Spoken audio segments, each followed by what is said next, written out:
Many have a line that stops a person and doesn't allow him to reach the level of an animal, a monster in the eyes of others. Roughly speaking, this is what makes us cultured, no matter how strange it may seem. Serial killers also have their own edge, although they succumb to their perverted ideas. They don't cross the line that, in their opinion, can justify them. Some of the category I'm a killer, but not a monster. And the second from the category, there is nothing black or white. There is no saint and sinner. In the video we will talk about the second one, namely Tsutomu Miyadzaki. Tsutomu Miyadzaki is a Japanese murderer and rapist who took the lives of 3 girls, so terrible that the Japanese media gave him the name Red Man. He was born on August 21st, 1962, in Tokyo, Japan. The boy was born with hand deformities, which later led to ridicule from his peers. Besides this, it was a detailed test. His father slept with his older sister, and as a result, the child was conceived. Miyazaki's father owned newspapers and occupied a high position in society, which contributed to family wealth. Of course, maintaining such a status was extremely difficult and giving of himself, so he forgot about his son. The only thing that connected father and son was collection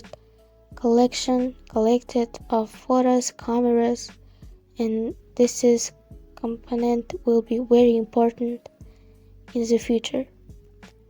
His parents simply ignored him, and when the boy wanted to share something, they cut him down.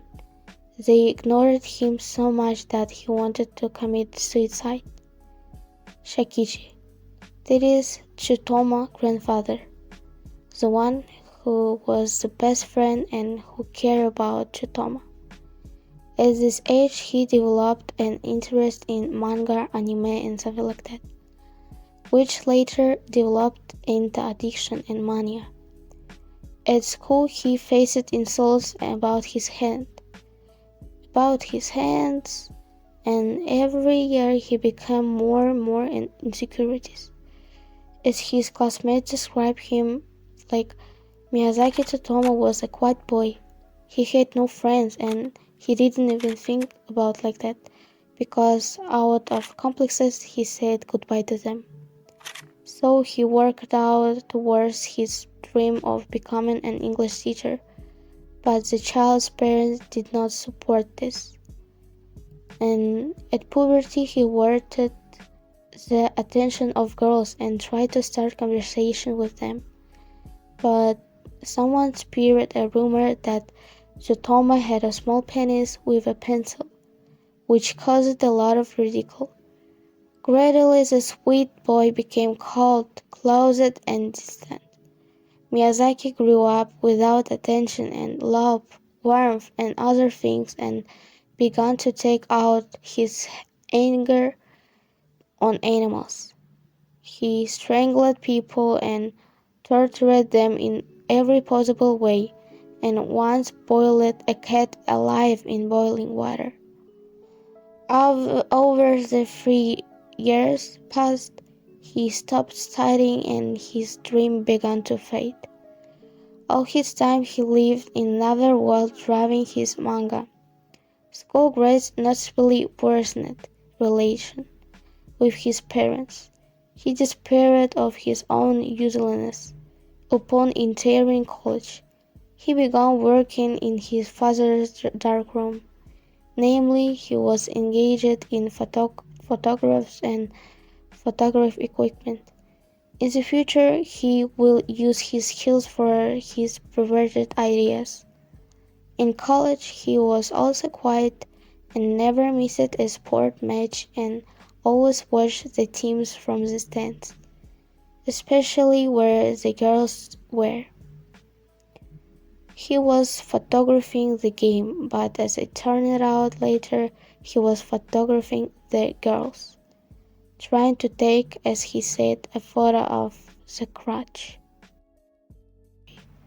He desires reached a new level and life threw up new challenges. Difficult with admission as some believe became the starting point of his fury, but as turned out this was influenced by the death of his grandfather. For days he murdered his beloved only grandfather, Shakichi, and even admitted that he ate the ashes of his grandfather. August 21st of the same year, he met modestly and completely alone his birthday. He was preparing the biggest gift for himself. The next day, on August 22nd, 1988, Tsutomu Miyadzaki kidnapped his first victim. At 3 o'clock in the afternoon, 4 years old Marie Konna went to her friend's house. She expected to have a fun time as at the time a car stopped behind which Tsutomu Miyadzaki was sitting. He looked at the girl and asked her if she wanted to go for a ride in the car. Mary, having received a tempting offer, and got in the car, and the young man drove his car towards his hometown, after which he decided to take a walk, and the girl began to cry because she was tired and asked to take her back. When Mary cried even louder, he began to strangle the little innocent girl. Then he undressed the girl and brutally violated Mary and experienced all his perverted desires, after which he laid down her lifeless body, took her things, and left the baby's naked body. The clock said 8:23. The girl's father was worried and couldn't barely control himself. The neighbors said that they hadn't seen Marie Konna for a long time either. The police began an investigation and began searching for the girl. Tsutomu returned to the girl's body. He dismembered the girl's body and took away some of her organs. He later burned Marie Konna's bones. The investigation was difficult, but the police were able to draft up a fairly accurate description of the kidnapped. He was a man, 1 meter 70 centimeters tall, with a round face and curly hair. Some speculated that the kidnapper was over 30 years old, although Tsutomu was 26, and this slowed down the protest. Meanwhile, Tsutomu reached a new level. Marie Konna's mother decided to give an interview where she said that she believed that her daughter is still alive and she will return soon. Tsutomu read this interview and wrote postcards to the girl's mother with the words "There are devils around." The police considered the letter is a prank and something like that. Every day the evidence dried up and the case was left unsolved. 6 weeks after, Tsutomu girl went missing. Miyadzaki found his second victim. Tsutomu was driving his own car. The victim was a 7-year-old girl, Masami Yoshizawa. He again used the same bait as with Marie Konna, took her to the same hills and did the same thing as with Marie Konna. He strangled a little girl and abused her. Tsutomu Miyadzaki got scared and left, leaving the girl's body. The police found a commonality between the Marikona case and the Yoshizawa. The age and gender of the victim and the same place of residence are the same. This information yielded little and the police returned to dead end. There was no evidence or clues, so this case was also closed. On December 12th of the same year, his third abduction occurred. This time it was 4-year-old Erica Namba, who was walking from her friend's house. The admission pattern was the same. He lured the girl and drove with her for 2 hours, after which night fell. He pulled into the parking lot of the Nature Youth house in Nakeva. He forced the girl to undress in the back seat and arranged a photo shoot from her. After several such photos, Erika began to cry. This angered Tsutomu and he strangled her. There was an incident on the road due to disorientation. Tsutomu's car got stuck in a storm drain. He panicked that his case would be discovered and turned on the emergency light. He took the girl's corpse and ran into the forest, returning with a blanket without girl. He saw 2 men, so he threw the blanket in the car and asked the men to help him.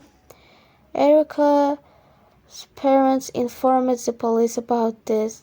This time the connection immediately established, a connection about the loss. A special center was created for the investigation where investigators worked tirelessly. A few days later, this work bore fruit. A girl's clothes were found near a youth park, and immediately hundreds of police officers took over to comb the area. A few days later, the girl's body was found, tied hand and foot. Later, the victim's parents began receiving strange photo calls. The calls were just the beginning. Soon, Erica's father received a letter with the words, "Erica, cold, hunger, cold, rest, death." The letter was handed over to the police, but no evidence was found. People feared for the lives of their children, and the police were under pressure from people due to ineffectiveness. What pain and grief Marikono's parents experienced. How cruel can you be to make an attempt and be so terrible? The police soon recognized that Marikono's case was a murder. On March 11, 1989, Marikono's parents buried her. After the funeral, the family returned home and found another letter from Yuki Yamada at the door. The letter was called a confession. It described in great detail the changes in Marie's dead body. Before I realized it, the child's body became rigid. I wanted to cross her arms over her chest, but they no longer bent. Pretty soon, red spots appeared on her body, big red spots like the flag of Japan, or as if someone had covered her. All the body was covered with large seals of hunk. After some time, the body was covered with stretch marks. It was so hard before, but now it seemed too much to the touch. But now it seemed to the touch that it was full of water, and it stank. How it stank! Like nothing that you could ever smell in all over the world. The next incident occurred on June 1st, 1989, when I saw several girls playing near the Okishima school, he said. When he saw several girls playing near the Okishima school approaching them, he forced one girl to take off her panties. When he began to photograph her, several adults noticed it and chased him. But if they could catch up with the young killer, perhaps this would be the last his attack. 5 days after the incident, the killer left his home and, in the hope that he would find a new victim, set off on his journey. At 5 years old, Ayaka Namota was playing alone when suddenly a Tsutomu approached her and jokingly asked her to pose for the camera. The girl was happily agreed to be a model. After a few shoots, they moved into the car for a change scenery for the photo shoot. Tsutomu treated to the girl like chewing gum when the girl saw his hand and asked out curiosity. From such curiosity, the killer flew into rage. He put on gloves and began to strangle the little girl. As soon as the body went limp, Tsutomu tied his girl's hands, sealed her mouth with tape, and headed home, where he began to perform his perversions. On day 2, the corpse began to stink, so he decided to hide it in a public toilet near the cemetery and left his hands for his meal. Her hands for his meal. The public or the police began to work quickly. The remains of the girl's body in public were found quickly. Thus, Miyadzaki again found himself under the shadow, but his deviation progressed every day and he began to behave boldly and carelessly. It was carelessness that ruined him. On June 23rd, Tsutomu did something he had never done before. He approached the two sisters and, having a nice conversation with him, offered them a photo shoot. But soon the oldest sister something was wrong and called her father. At the time, the youngest sister went into the forest with the killer. The terrible sister told everything to her father and immediately went to look as soon as Tsutomu began to move the lens between the girl's legs. The girl's father noticed this. He flew into a rage. He beat him, the pervert half of death, to death. The girl's father called the police and reported what had happened. That's where they arrested him too. While the killer was arrested, and in this time, Tsutomu was arrested. While the killer was arrested, the police began investigation. Having gone to the house, they discovered more than 5,000 anime with pornography and horror films. Among these tapes, investigation will find recording of the terrible things he did to the victims. The skull of one of the victims was also found, and the stove on which he burned the corpse. Also spread of Japan in the media. Tsutomu Miyadzaki was a complete liar. Several criminal psychologists diagnosed that he was schizophrenic, personality disorder, and something like that. As you know, those who are not judged on the head of the patient and therefore decide to lie about the fact that the man was pushed in all this attacked by a rat. At the court hearing, decisions were quickly made, since he was mistaken and inventing lies. The matter also affected his family. The newspaper was destroyed, the reputation was trampled. Miyazaki's father was broken and committed suicide at the news. To this news, Tsutomu said, "It's like a hammer of fresh air." The court decided to execute. The court decided to execute on June 17, 20 on June 17, 2008. The execution took place. The state and society don't want to remember this terrible event, so much so that the street on which the raspberry Tsutomu was parked was closed, and the park on which there were remains of the victims was demolished. Japan wanted to erase any trace of his monster.